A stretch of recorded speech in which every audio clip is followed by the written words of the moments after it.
Hello and welcome to a new edition of Business Insider. I'm your host Muhammad Abdurrahim, and tonight we'll continue to talk about the economic effects of the Iran war, and also how Eid al-Adha this time around was a bit different in the midst of the economic challenges engulfing the region, and we'll be doing that here in this episode with a group of distinguished phone guests who will be with us shortly. But first, let's watch a report about the economic impact of the Iran war on Egypt and on the region and on the globe, and how can also Eid and Eid al-Adha stimulate the economy. Please stay with us.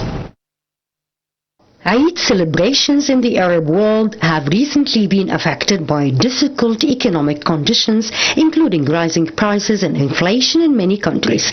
Despite these challenges, Muslims across the region continues to celebrate Eid with strong spiritual and family traditions. Many Arab families now focus on simple celebrations and social gatherings instead of expensive activities. At the same time, the Kingdom of Saudi Arabia has introduced advanced technological measures to improve the experience of pilgrims visiting the Holy Mosque during Hajj and Umrah seasons. Saudi authorities have developed smart applications such as Nusk, which helps visitors book permits, transportations, and accommodation easily. Artificial intelligence and digital surveillance systems are also used to organize crowds and ensure safety inside the Grand Mosque. In addition, electronic gates, multilingual guidance services, and digital maps help pilgrims move smoothly and reduce overcrowding.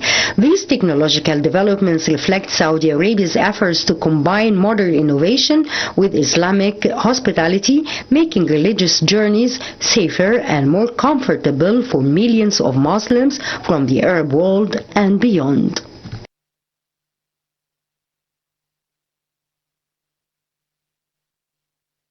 Thank you, Abir Hussein, very much for this report. We now have with us live over the phone Dr. Nadim Samna, and Dr. Samna is an economic analyst. Good evening, Dr. Samna. Thank you for joining us. For inviting me. Thank you, Dr. Samna. First of all, how do you see the economic effects of the Iran war on Egypt, the region, and the globe? And when will Egypt, the region, and the globe overcome the challenges and the negative repercussions of the Iran war? Well, the Iran war had an impact on almost all countries in the world. Right now, we are seeing that the Egyptian economy presented strong resilience to the challenges presented by the Iran war. Right now, we can see that the oil prices are dropping. Right now, they are more towards the $90 per barrel. And things are, let's say, stabilizing, if you can say.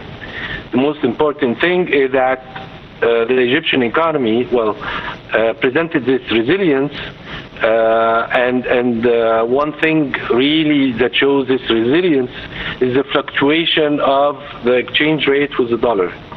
Can see that the government had its promises to keep flexibility over this exchange rate, and this made a lot of, let's say, international investors really insured about the good path that the Egyptian economy is taking. All right. Maybe that has also been reflected in the stock market as well. There was confidence in the Egyptian stock market, which is achieving all-time highs. And speaking of the oil prices, of course, they are dropping. And not just, not just all-time highs. I think that year-to-date, the Egyptian stock market is like the third or the fourth highest growth in all the major, let's say, 60, 70 major stock markets in the world. So it's very impressive. A very impressive performance indeed for the stock market, with the big caps and also with the medium and small caps. Dr. Samna, you were referring to the oil prices. Of course, they are dropping on optimism that a deal might be near. And speaking of the prices,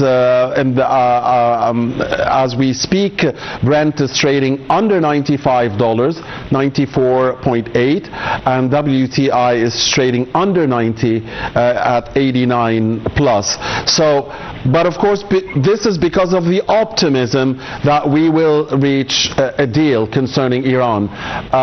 Do you think that indeed we will be reaching a deal, or could the Israel factor or anything else derail that possibility?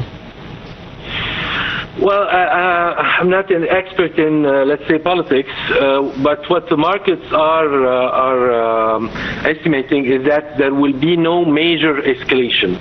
Yeah. That, let's say, the hard hit is already behind us.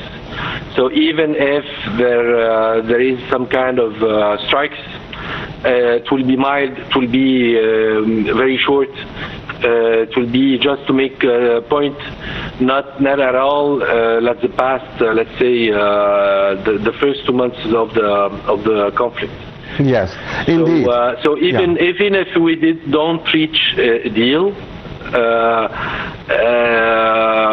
strikes will not escalate, and there will be some kind of a compromise regarding the opening of the Hormuz Strait. Right.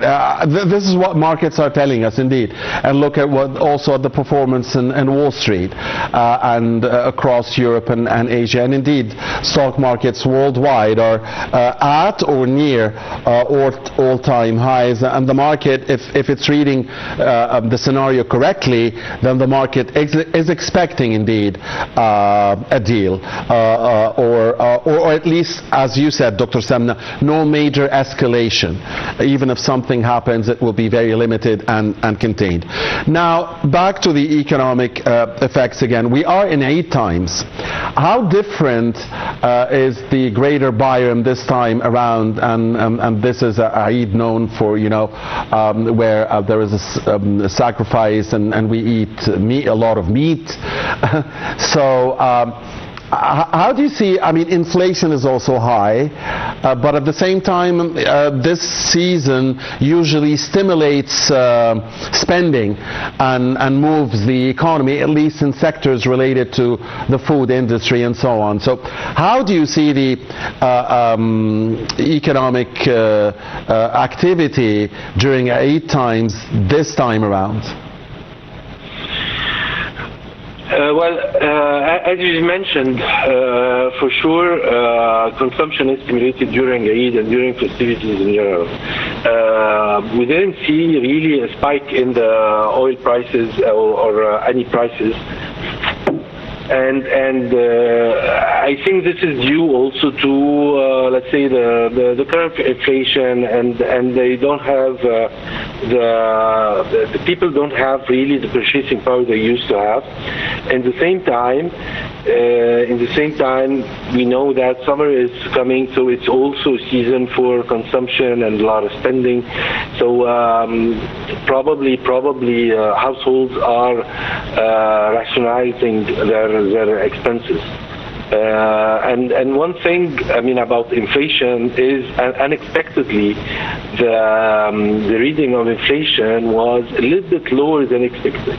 So this is a positive sign that let's say inflation is diminishing, and of course this means that the central bank can reduce rates, even if in the last meeting they kept rates unchanged, but in the coming let's say meetings there are expectations that there will be a reduction of rates, which will be helpful for the Egyptian economy.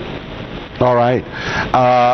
And so when do you think, I mean, if things stabilize, if America and Iran do reach a deal and the Hormuz Strait is open and, the supply chain goes back to normal and the oil prices continue to drop and go back to the pre-war levels as expected, and fertilizers prices come down and so on, for how long will the negative repercussions of the Iran war continue with us? I mean, when is the earliest that you think things can pick up for Egypt, for the region, and for the global economy? Well, it's hard to say, but it will be at least between 4 to 6 months, at least. Yeah. At least. You can imagine that a tanker from the Strait of Hormuz to reach, let's say, north of Europe, it takes about 4 months. So, I mean, just to replenish stocks in northern Europe, at least. In China, it's even, depends on where in China, but it takes months just to vehicle, just for the tankers to go there. So it takes a lot of time. Yeah.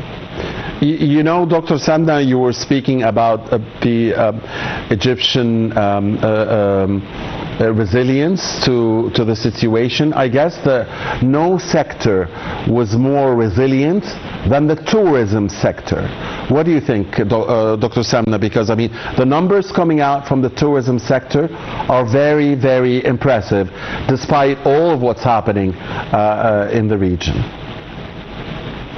Yeah, indeed. Indeed, the occupancy rates are skyrocketing. We can see the benefits and the positive effect of the Grand Egyptian Museum for sure. It boosted tourism around Cairo and the capital.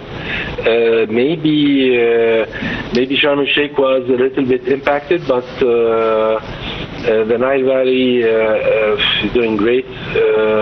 Red Sea is also doing very good, and tourism is building on the positive feedback of tourists, and it's doing quite great actually. Yeah, and I guess the tourism sector and the remittances from Egyptians abroad were two bright points, even in the midst of the challenges, the huge challenge. Well, we can easily say that at the beginning of 2026, all indicators were green. Almost all indicators were green, and we were expecting even the Suez Canal traffic to continue its improvement and so on. So Egypt was heading to a great year, 2026.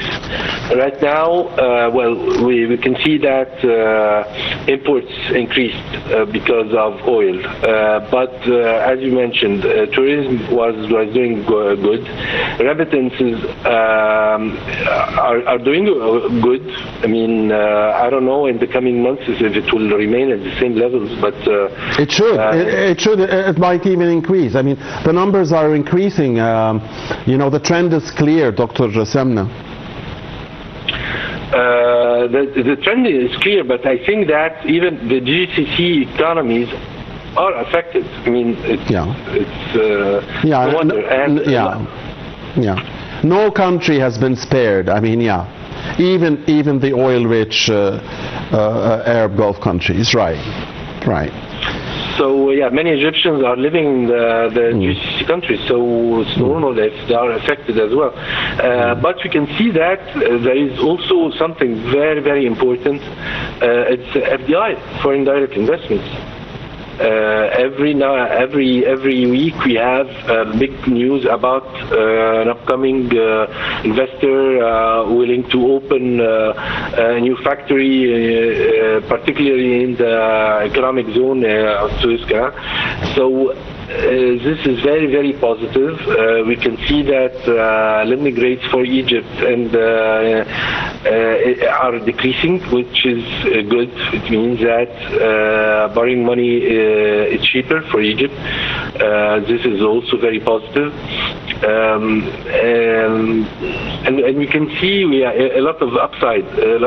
All right. We can see a lot of things happening for sure. All right.